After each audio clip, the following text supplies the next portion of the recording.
have some NFL schedule news, and this is a big one. The Cowboys will visit the Browns in America's Game of the Week on Fox September 8th. It will also be Tom Brady's debut in the broadcast booth. Craig, we'll start with the football side of it. Is facing Watson in the Browns defense a tough draw for the Cowboys week one? Yeah, too bad for that. It's going to be a tough season for the Dallas Cowboys, although I know they consider themselves a playoff caliber team, having gone undefeated at home last year and winning the NFC East because the Philadelphia collapse. I'm fascinated by the fact that the Dallas Cowboys are favored in this game, because you got one of the best defenses in all football, if not the best defense in football. You have Deshaun Watson coming back healthy, and people forget that they were 4-1 with him as their starting quarterback last year. And I don't count the Indy game. I know a lot of people have been 5-1. He only had like 8 snaps in that game, so I don't count that. But still 4-1. They've added some pieces. You got Ngochu coming back. Healthy this entire offseason, unlike last year when he had the burn situation, unfortunately. Yeah. And I think the Cleveland Browns are one of those teams. There's 7 or 8 teams that are legitimate playoff caliber squads, and there's a lot of expectations now. And Cleveland's not used to having playoff expectations. They obviously made the playoffs last year with 5 different quarterbacks, and the idea now is that if Deshaun could just stay on the field, how are they not a playoff team? So I think from a Dallas standpoint, considering the tough offseason they've had where they lost a bunch of guys, they didn't sign anybody of note in free agency, and people that grade drafts gave their draft grade about a B, an average draft. But again, who knows until we see those kids. This is a tough way to start the season on the road against the best defense in football. I just want to ask, why are the Dallas Cowboys in this particular game always a game of the week?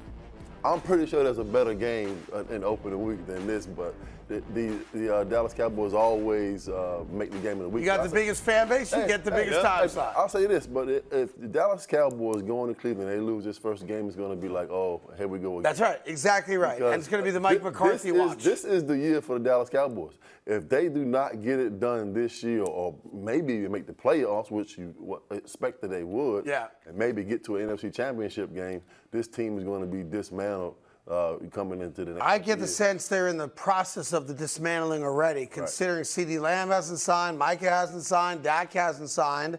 The over-under for them, again, I don't base everything on Vegas, but just to give you an idea of where people are, is 10.5 this year. So the thoughts are that they're about a 10 or 11 win team.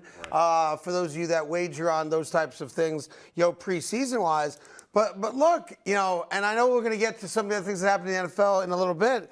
If I'm a Dallas Cowboy fan, again, I saw a team yesterday commit $200+ million to a quarterback who's older than Dak Prescott, right? And I saw a team named the Detroit Lions who this offseason has written checks for $450 million.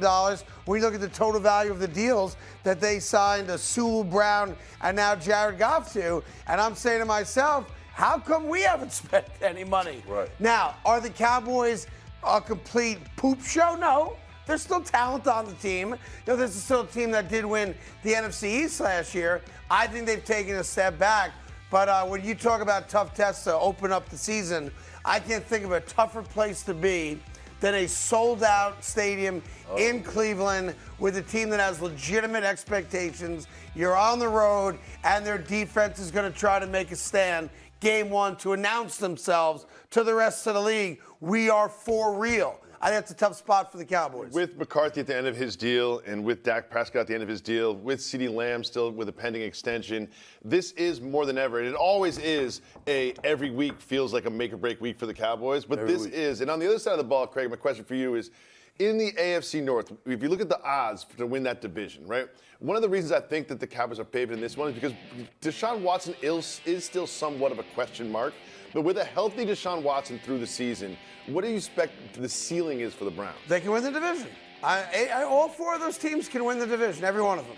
And I think this is the tightest and most deepest division in all of football. You've got 4 legitimate quarterbacks. Say what you want about Russell Wilson. He's still a Super Bowl winning quarterback who's a veteran. And they've obviously added some pieces on both sides of the ball there as well. They might have the 2 best cornerbacks, not named Reed and Sauce Gardner in the NFL this year. Bringing in Dante Johnson to play on the opposite side of Porter Jr. This is going to be a good football team. Right. This is a playoff football team, which is why a little bit later on in the show, when we bring you our segment to honor the patron saint, Saint Agnes Predictus, I would not be surprised if there's a prediction that every team in that division makes the playoffs this year, and they take every wild card spot. That's on the table. Yeah, I don't think that's never happened before. All teams in one division make the playoffs. But I'll say this: I believe the Cleveland Browns got a little bit on offense with Aaron Jared Jeudy. So now you got somebody to complement Amari Cooper and Njoku.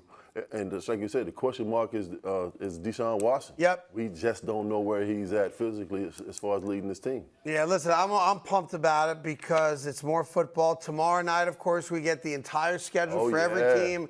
There are rumors out there that the New York Jets are going to open up on the road against San Francisco. Oh! George Kittle was kind of hitting around that's the opening game. And then it'll be a Sunday night or Monday night. The New York Giants are celebrating their 100th season. Yep. There's an idea that they will open up at home against either the Indianapolis Colts or the Minnesota Vikings to try to give them an easy start to their 100th season.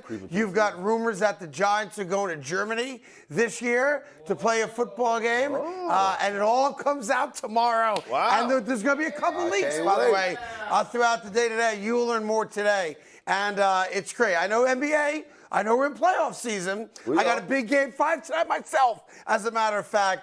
But when the NFL starts talking, I start listening. There might be Christmas Day games. And how about this, just real quick? I know we're going to take a break. I apologize.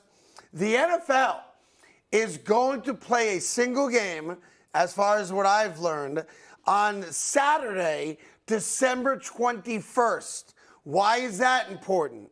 Well, because Saturday, December 21st, as of right now, there is a triple header in the new format for the college football playoff structure, where you have 12 teams getting in and all that. There's a triple header of college football playoff games on Saturday, December 21st, and the NFL saying, we don't care. I love it. Wow. I love it. We're the You NFL. like Christmas, the NBA? We'll take Christmas. Oh, this Saturday, you can debut a new format? We'll take that too. Hey there. Thank you so much for watching The Carton Show. You can subscribe right here to get all the latest bits and segments from the show. And by the way, while you're at it, we have a lot of great shows on FS1, so check them out too.